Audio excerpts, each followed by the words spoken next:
Je veux, moi, Olivier Faure, je veux un gouvernement avec les écologistes. Et ben moi, tu sais quoi, Olivier Faure, je veux que Penélope Cruz vienne me servir 1 million d'euros sur un plateau d'argent en bikini, ça va? Après la chute de Bayrou, un certain Olivier Faure ne paye pas le Nord et propose à la France d'essayer la gauche. Mais oui, bien sûr. C'est pas comme si on avait essayé ça depuis 20 ans, 25 ans et que ça ne marchait absolument pas. C'est pas comme si la France était un état communiste si bien que Kim Jong-un est vert de jalousie. C'est pas comme si on avait des hauts fonctionnaires qui prenaient l'argent de votre travail et qui, faute de le redistribuer, le met dans leur poche pour s'acheter des petits déjeuners et des notes de frais au resto à 1000 euros. Mais non, sinon, il faut essayer la gauche, les amis. Hein, voilà, taxer les riches, faisons fuir les millionnaires. Il est temps d'essayer la gauche selon Olivier Faure et vous allez voir ce qu'il nous propose est lunaire. Alors accrochez vos ceintures, les amis. Une fois de plus, comment vos geôliers vous font passer des vessies pour des lanternes, l'enfer pour le paradis. On voit ça ensemble tout de suite. Olivier Faure est dans la liste des successeur potentiel de Princesse Bayrou au poste de Premier ministre. Hein, voilà, j'espère que vous êtes prêts pour les goulags, les amis. Vous avez trop d'argent sur votre livret à goulag et son parti a préparé d'ores et déjà un contre-budget et se dit prêt à revenir au gouvernement. Et alors c'est justement ce contre-budget avec la taxe Zuckman, c'est-à-dire faisons fuir les capitaux hors de France, qui est absolument lunaire. Le président s'est refusé jusqu'ici. Oui, non, mais parce que vous comprenez, il a fait des petites fiches roses, hein, voilà, rose bonbon pour nous expliquer que la gauche c'est le bien. Caution chromatique, hein, c'est rose, donc je suis gentil. Le président s'est refusé jusqu'ici à remettre en question son bilan en choisissant d'abord un homme de droite. Alors, qui est cet homme de droite? Voilà, on ne sait pas. Déjà que la droite n'existe pas en France, qui est-il? Encore un homme de paille? Encore un Cervantes en puissance avec son fidèle Sancho qui se battent contre des moulins à vent, mais qui sont-ils? D'où viennent-ils? Et la droite n'existant pas en France, évidemment, ils ne se battent que contre des fantômes. Il est temps d'essayer la gauche, voilà, hein. Naturellement, on n'a jamais, absolument jamais essayé la gauche en France, hein. On sait tous que la France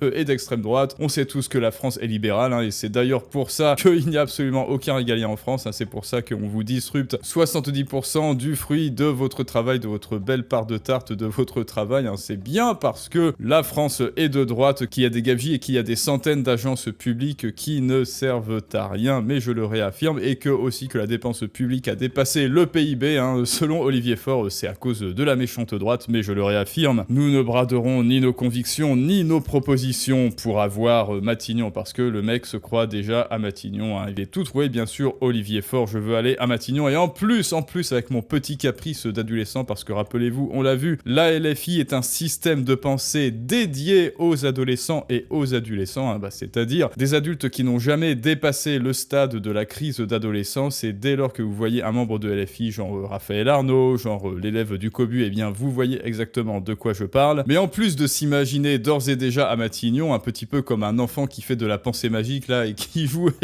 au pompier ou à la princesse, et ben eux, en plus, ils ont déjà des exigences dans leurs propres rêves. Je veux, moi, Olivier Faure, je veux un gouvernement avec les écologistes. Et ben moi, tu sais quoi, Olivier Faure, je veux que Penélope Cruz vienne me servir 1 million d'euros sur un plateau d'argent en bikini. Ça va? C'est ce que je veux. Voilà, respectez ma volonté. Je veux un gouvernement avec les écologistes, les communistes, les insoumis.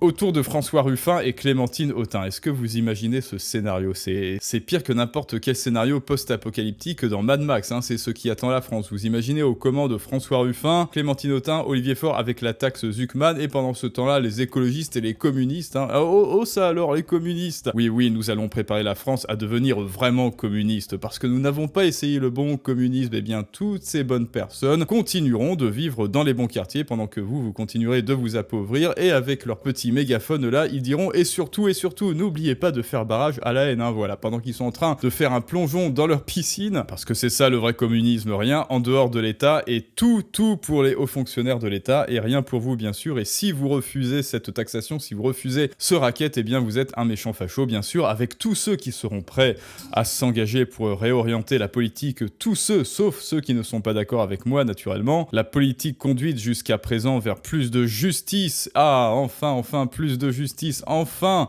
la justice sera réformée et arrêtera de donner une petite tape, voilà comme ça, une petite tape sur le museau à toutes ces racailles qui nous donnent, à nos femmes, à nos enfants et à tout le monde en fait, hein, voilà, tout le monde sans distinction, des coups de couteau dans la rue et ensuite la seule punition c'est une petite tape sur le museau à minima et à maxima un stage de citoyenneté pendant que vous continuerez de vous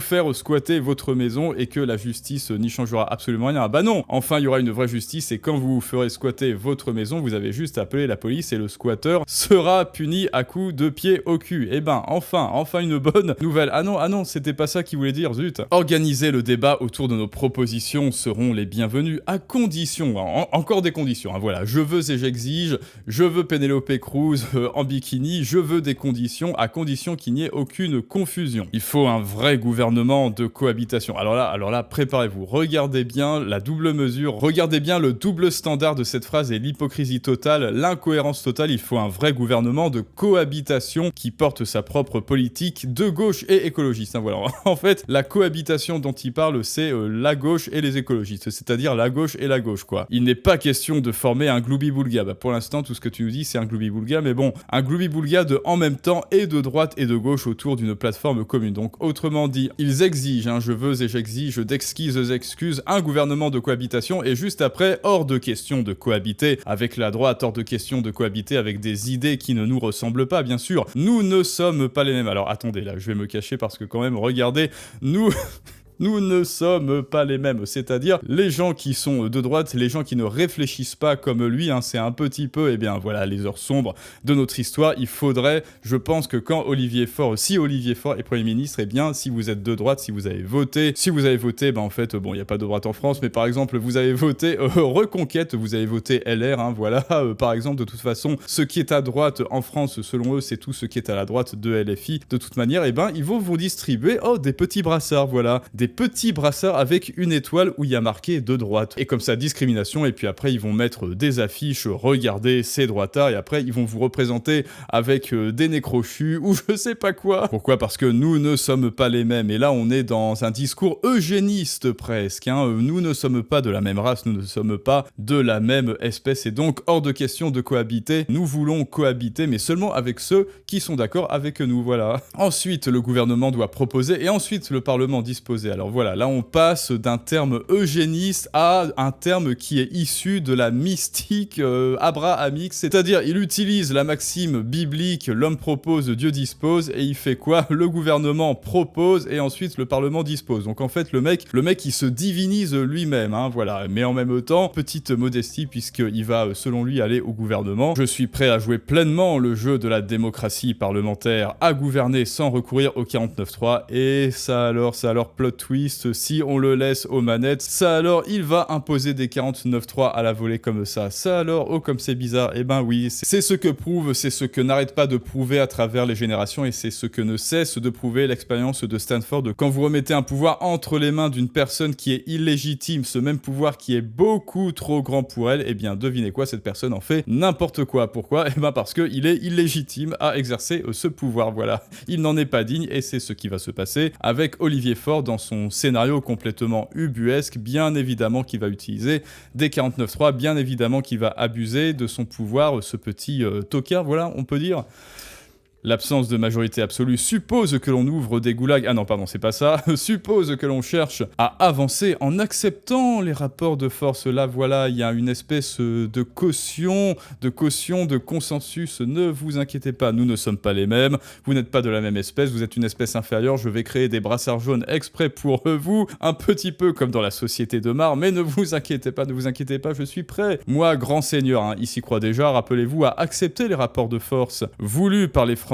Voilà, donc démagogie, en fait, c'était le but, qu'on entretienne parallèlement un dialogue avec la société elle-même, les partenaires sociaux, les associations, les collectivités, blablabla. Je veux que tout se passe sous le regard exigeant des Français, et là, il vous beurre l'arrêt un petit peu. Vous êtes les Français, vous êtes exigeants, bien sûr, évidemment, il n'y a rien de plus démagogique que cela. Depuis le début, Olivier Faure n'a pas cessé d'exiger tout plein de choses, il n'a pas cessé de nous imposer, de nous jeter à la gueule tous ses caprices, c'est une personnalité traiter tel que ceci. Bien évidemment, ces exigences sont intrinsèquement antagonistes avec celles des Français. Donc en fait, voilà, il vous prend pour des cons, comme, comme d'habitude en fait.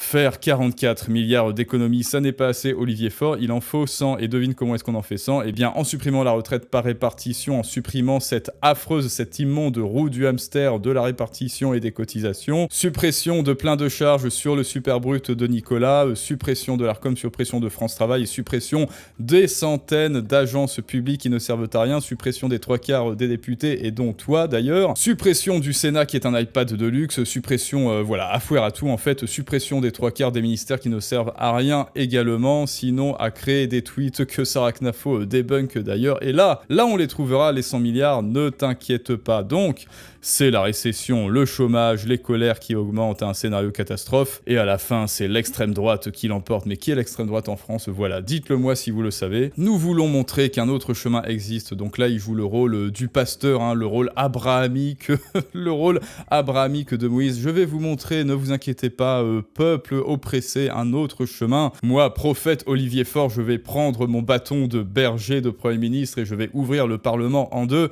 et je vais créer encore plus de séparation. Ça alors, nous voulons montrer qu'un autre chemin existe, qu'on peut avancer sans se jeter sur les Françaises et les Français pour leur faire les poches. Et ben, ça alors tu es libéral, tu es de droite libérale finalement, Olivier. Eh bien, enfin, tu te montres raisonnable, enfin tu vas supprimer toutes les gabegies qui pèsent sur le dos de Nicolas 30 ans. Mais quelque chose me dit que ce n'était pas du tout ça qu'il voulait dire. La droite propose toujours au même du sang, de la sueur et des larmes. Non, c'est exactement vous qui faites ça. Et je vais aller chialer dans les robes de ma mère. Bou, la droite, elle fait ça. Je veux sortir ce pays de la dépression. Voilà, vous êtes dépressif. J'espère que vous étiez au courant, hein, parce que sinon, Olivier Faure vous le dit. Nous proposons un plan d'économie et un plan de relance financé par la justice fiscale. Oulala, alors là, quand il sort la justice fiscale, ça veut dire je vais vous faire les poches. La justice fiscale, pour eux, la justice, c'est plus vous avez été ambitieux dans la vie, plus vous avez monté les échelons, plus vous avez augmenté vos revenus à la force de votre poignet, plus vous serez puni. Hein, voilà. La justice en France, d'après la gauche, c'est on va taxer votre réussite pour financer leur échec. La justice, d'après la gauche, c'est plus vous êtes riche, plus vous êtes un gros méchant, parce que forcément cet argent, vous l'avez volé. Hein. Et eux, en revanche, eux, les députés, ils n'ont jamais absolument rien volé. Hein. Bien évidemment, c'est leur argent. Tout le monde sait d'où vient cet argent que Olivier Faure met dans sa poche. Et oui, ça vient des vôtres de poche, les amis. Financé par la justice fiscale en prélevant sur les très hauts patrimoines. Et voilà. Oh ça alors, les très hauts patrimoines, voilà, ils ont sué, ils ont pris des risques, ils ont ouvert des entreprises. Ces mêmes entreprises, elles sont punies par l'État communisto-socialiste français et malgré tout, ils n'ont reculé devant rien et donc ils ont augmenté leurs revenus, ils ont fait quelque chose de leur vie. Et pour cet affreux parjure, eh bien, Olivier Faure veut les punir. Tu as osé faire des efforts, tu as osé prendre des risques dans la vie, tu as osé être rémunéré pour ces efforts et ces risques, tu seras fouetté. Voilà, tu seras fouetté. Foi de gauche hystérique, il est temps de rendre de la couleur à nos vies. Bon bah là voilà, hein. Là il se prend pour Spinoza, il se prend pour je sais pas quoi, pour un artiste, pour Claudel. Là il est temps de rendre de la couleur à nos vies. Cette phrase ne veut absolument rien dire, de la couleur à nos vies. Alors c'est une chouette métaphore de je sais pas quoi, mais non, il est temps surtout de rendre, oui là pour l'instant je suis d'accord, il est temps de rendre surtout non pas de la couleur à la vie de Nicolas, mais de rendre le fruit de son travail. Rends l'argent, Olivier Faure. Voilà, rends l'argent, Olivier Faure, c'est le mot de la fin. Et je te rappelle que si toi, tu ne sais toujours pas t'exprimer, tu ne sais toujours pas transmettre tes idées, les exposer au monde, eh bien tu le vois, d'autres le feront à ta place, notamment sur les réseaux sociaux. Olivier Faure le fera à ta place, il occupera, comme tu le vois, le devant de la scène, il occupera la lumière à ta place et il partagera, comme tu le vois, ses idées complètement ineptes et inanes et complètement nihilistes en fait, et communistes. Allez voilà, communiste, c'est le mot valise, pendant que toi tu resteras un jour de plus ignoré dans l'ombre avec tes idées. Donc si ça n'est déjà fait, va voir la masterclass les clés de la persuasion pour augmenter ton pouvoir persuasif, mieux vendre tes idées et augmenter ton impact sur le monde. Dites-moi maintenant ce que vous pensez de tout cela, les amis, de son plan. Est-ce qu'il est temps d'essayer la gauche? Et je vous dis à très bientôt pour un prochain storytelling du monde moderne, mais ça c'est une autre histoire.